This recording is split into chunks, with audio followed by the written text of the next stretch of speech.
कागभूषण नाम के एक महापुरुष हुए हैं और एक गरुड़ जी जो श्री विष्णु जी के वाहन माने जाते हैं। इन दोनों की एक बार आपस में चर्चा हुई।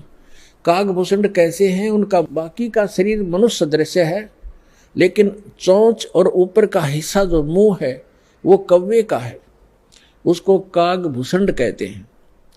इन दोनों की आपस में एक बार चर्चा हुई। कागभूषण से गरुड़ जी ने पूछा, हे भूषण जी, आपके पास बैठने से मुझे बहुत शांति मिलती है। आपने यानी ये भक्ति विधि और ये अमरत्व, क्योंकि कागभूषण जी की काफी लंबी आयु हो गई है, काफी प्रलय उसके सामने हो चुकी हैं, अभी भी वो विद्यमान है। तो उसके लिए पूछा कि आपको ये कैसे प्राप्त हुई। तब कागभूषण ने कहा कि एक लंबी कहानी है गरुड़ जी। मैं एक बार 20 वर्ष की उम्र थी मेरी और एक भयंकर अकाल गिर गया। हम भाई बहन थे, मेरे से छोटे मेरे भाई बहन थे। उस अकाल के दौरान वो भूख सहन नहीं कर सके, उनकी मृत्यु होगी। मेरे माता पिता की भी मृत्यु होगी, वो भी भूख सहन नहीं कर सके। मैं युवा था, जिस कारण से मैं उस अकाल को झेल कर माता पिता और परिवार के नाश होने के बाद उस क्षेत्र को छोड़कर मैं अवंतिका नगरी में चला गया। वहां अकाल नहीं था। उससे पहले मेरे असंख्य जन्म चले गए, मनुष्य जीवन मैंने बर्बाद कर दिए, कभी मैंने भक्ति नहीं की, क्योंकि वो पिछले जन्म मुझे अब मेरी दिव्य दृष्टि खुल जाने से नजर आ रहे हैं कि पिछले मानव शरीर मैंने कैसे बर्बाद किए थे। तो बता रहा कि पिछले जन्म मैंने बहुत नाश कर दिए और एक जन्म जो मेरा हुआ, माता पिता मेरे भाई बहन मर गए भूख से तड़प कर। ऐसी खिली फुलवाड़ी थी हमारे घर की, सारे भाई बहन खुशी खुशी रहते थे और एक वर्ष में ऐसी जुल्म गिर गया, ऐसा कहर टूट गया, हमारा नाश हो गया। मैं सोचने पर विवश हो गया कि ये क्या जीवन है। कल तक हम कैसे खुशी मंगल से रहते थे, प्यार करते थे, कहाँ गए आज मैं टक्कर मार लिया, रो लिया, सारा कुछ कर लिया, वो मिल नहीं रही।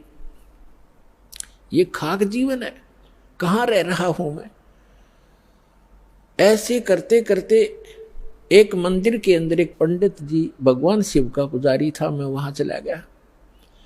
उसको अपना दुख रोया, दयालु था ब्राह्मण, मुझे सीने से लगा और कहा, बेटा यहाँ तो ऐसे ही कहर गिरते हैं, आप भक्ति कर लो, स्वर्ग में चले जाओगे, वहां दुख नहीं है। ब्राह्मण को ज्ञान स्वर्ग तक का ही था और कहा, बेटा तुम दीक्षा ले, गुरु बनाए बगैर मोक्ष नहीं होता। अब कागभूषण बता रहा है कि मेरे इतने पाप थे, पापी के पिछले जन्म जन्म के कभी भक्ति शुरू नहीं करी थी। मेरे अंदर भक्ति प्रवेश करने में 6 महीने लग गए, लगातार संत के साथ रहने में। अब 6 महीने तक मैं मंदिर में रहा, रोज उनकी कथा सुनता, वचन सुनता, पर नाम लेने की इच्छा कभी मैंने व्यक्त नहीं की।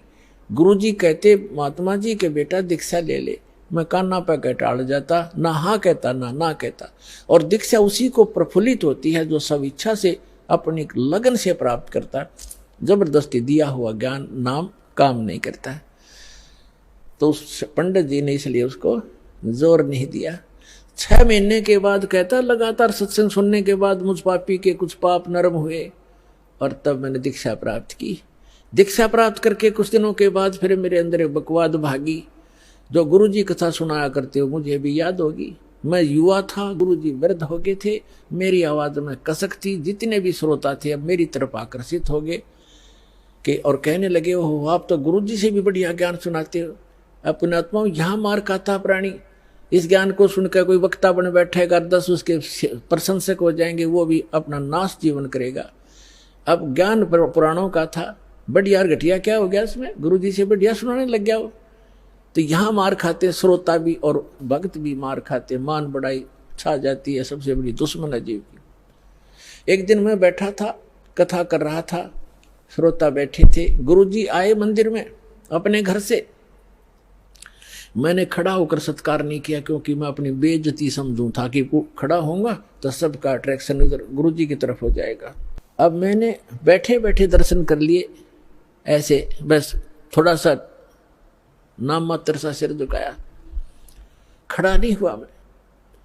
अब गुरुजी तो आए थे अपना लगे पूजा पाठ करने मंदिर में, एक कोने में बैठकर आकाशवाणी हुई मंदिर में, कह रहे दुष्ट तूने अपने गुरु का अनादर किया है, तुझे 1 लाख वर्ष के लिए नरक में डालता हूं। भगवान शिव की आकाशवाणी हुई, क्योंकि ब्राह्मण शिव का पुजारी था। अब वो आकाशवाणी सुन ली गुरुजी ने। उसने कहा अरे बेटा भूषण, उसका नाम कुछ और था उस समय, बेटा भगवान क्यों नाराज हो गया तेरे से? गुरुजी ने नहीं ध्यान दिया कि इसने मेरा आदर किया या अनादर किया। संत के विषय में एक वाणी कही है गरीबदास साहिब जी ने कि आदर अनादर करो क्यों ना कोई, मम संत शरण जगत जान छोई। अब संत ये नहीं देखते आदर अनादर को, लेकिन शिष्य को हानि घनी हो जाती है जो आदर नहीं करता, नियमित नहीं रहता। तो उस गुरु ने पूछा बेटा क्या गलती करती, भगवान आपसे क्यों रुष्ट हो गए? अक्षमा याचना कर, दयालु है भगवान, माफ कर देंगे तेरे को। और खुद भी अर्ज की, हे भगवान बच्चा है आपका, गलती होगी, बालक है, क्षमा करो। तब उसने आकाशवाणी की फिर दोबारा भगवान शिव ने, जब ये निकम्मा व्यक्ति अपने गुरु का आदर नहीं करता तो मेरा क्या आदर करेगा? गुरु एक रिहर्सल करनी होती है गुरु जी को भगवान की तरह मानकर, क्योंकि हम जैसा व्यवहार गुरु जी के यहाँ कर रहे हैं तो परमात्मा इस रूप में आपको वहां ऊपर जा करके आपकी परीक्षा लेगा। एक स्थान है मानसरोवर पर, तो वहां जो जैसा भाव आपका यहाँ वैसा वहां होगा, जैसे सोपन में होता है। तो वहां से वापस आने के बाद फिर आप बहुत युगों तक वहां नहीं जा पाओगे। इसलिए एट प्रेजेंट आपने गुरु जी के साथ ऐसा व्यवहार करना चाहिए, ऐसा बोलना चाहिए जैसे हम भगवान से कर रहे हो। तो इस प्रकार ना करने से तब उसने कहा कि इसने आपका अनादर किया, आपका नहीं मेरा अनादर किया, इसको 1 लाख वर्ष तक नरक में डालूंगा। फिर काफी समय तक हाथ जोड़े रहा ब्राह्मण, आपका बच्चा है, बख्श दो दाता, बालक है, गलती होगी, अरे तो भी मांग माफी बच्चे, माफी मांग। लेकिन फिर आकाशवाणी हुई कि मेरा वचन ना खाली जाई, यम के लोग चलो रे भाई। अब कागभूषण कहता है कि मेरी मृत्यु होगी, मैं नरक में डाल दिया गया 1 लाख वर्ष तक। लेकिन थोड़ी बहुत जो कलम चढ़ी थी, थोड़ी बहुत भक्ति प्रारंभ की थी प्राथमिक, उसका लाभ मिला। अगले जन्म में मुझे मनुष्य जीवन मिला, 1 लाख वर्ष नरक भोग गए। मनुष्य जीवन मिला तो मैंने एक लोमस ऋषि के साथ वाद विवाद कर दिया, उसने मुझे श्राप दे दिया, अरे चंडाल तो चंडाल के घर जन्म हो तेरा, वाद विवाद करता है। तो कागभूषण कहता है कि गुरु जी मैंने दुख नहीं माना संत के उस कुवचन का, और उसने श्राप दे दिया। मैंने हाथ जोड़कर ये कहा कि हे महर्षि जी, दास पर गलती बन गई, मैं नीच व्यक्ति हूँ, मैं कर्महीन हूँ, तभी तो ऐसी भाषा में आपके सामने बोल गया, मेरा दुर्भाग्य था। एक दया करियो दयालु कि मैं किसी जन्म में से चंडाल का पैदा हूँ, पर आप भगवान की भक्ति ना भूल पड़े, ये दया करते मुझे। तो ये आशीर्वाद दे दिया लोमस ऋषि ने। तो सारी कथा बताता है कि फिर मैं क्या हुआ, एक काग के घर जन्म हुआ मेरा। जैसे ब्रह्मा जी हैं, इनका हंस वाहन है, और हंस के साथ एक हंसनी कंपलसरी होती है। तो ब्रह्मा की जो पत्नी सावित्री है, वो हंसनी जब रुत पर आई, यानी गर्भवती होने की स्थिति में आई ऋतु पर, तो काग चंड के पास ले गई, कौवा के देवलोक में। उससे मिलन होने से कागभूषण की उत्पत्ति हुई। शेष शरीर मनुष्य जैसा है, ऊपर का मुंह और चोंच कौवे जैसी है। तो वो अब उसने फिर क्या मिला, जब वो कागभूषण के रूप में जन्मा, तब कहते हैं मुझे जोगजीत नाम के एक महापुरुष आकर मिले। वो परमात्मा जैसे दास ने आप पूरे सत्संग में ये निर्णय किया कि वो परमात्मा स्वयं आकर अच्छी आत्माओं को यथार्थ ज्ञान देता है। तब उसने बताया कि मुझे जोगजीत नाम के एक संत मिले, जिन्होंने मुझे उस परमात्म तत्व का ज्ञान दिया। उन्होंने मुझे ऐसा मंत्र दिया जिससे मेरी यह स्थिति हुई कि मेरा बहुत युगों तक अमर शरीर होगा।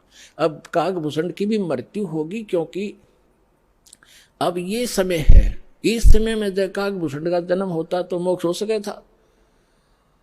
अब जो प्रसंग आज का चल रहा है कि 2 प्रकार से मानव शरीर प्राप्त है। आप जो परमात्मा के लिए भटक रहे थे और यहाँ आ गए, आप बहुत पुण्यकर्मी प्राणी हो, पिछले जन्म में भी आप मानव थे और मानव जैसा स्वभाव है। जहाँ कहते हैं लाइन लगा लो, लाइन लगा लेते हो, जहाँ कहते हैं यहाँ ऐसे बैठ जाओ, वहाँ जाओ, ये करवा लो। तो क्योंकि आप सभ्य हो और ऐसे व्यक्तियों को शीघ्र ही ज्ञान प्राप्त हो जाता है, शीघ्र ही ढल जाते हैं जैसे संत ढालना चाहता है। आपके मैल घड़े नहीं थे, और जो मैला कपड़ा ज़्यादा होता है धोबी को उसको ज़्यादा प्रयत्न करना पड़ता है, साफ वो भी हो जाएगा। तो इस प्रकार स्थिति है। जो दूसरी टाइप के व्यक्ति हैं उनके ऊपर भी रजा होगी, क्योंकि जगह जगह भगवान की चर्चा चल रही है, टीवी चल रहे हैं। एक ही घर में 4 सदस्य हैं, 3 ने नाम ले लिया, एक सुनता भी नहीं, तो वो मनुष्य योनि से आया हुआ प्राणी नहीं है, को पूर्व संस्कार से जुड़ गया। लेकिन धीरे धीरे जब सारे परिवार लग रहा है, परमात्मा की वाणी चलती है, उस पर उस वाणी का भी असर होगा, और आज पूरा विश्व परमात्मा के चरणों में एक बार आएगा और सबका कल्याण होगा, चाहे किसी प्रकार जन्म हुआ हो। बोलो सतगुरुदेव।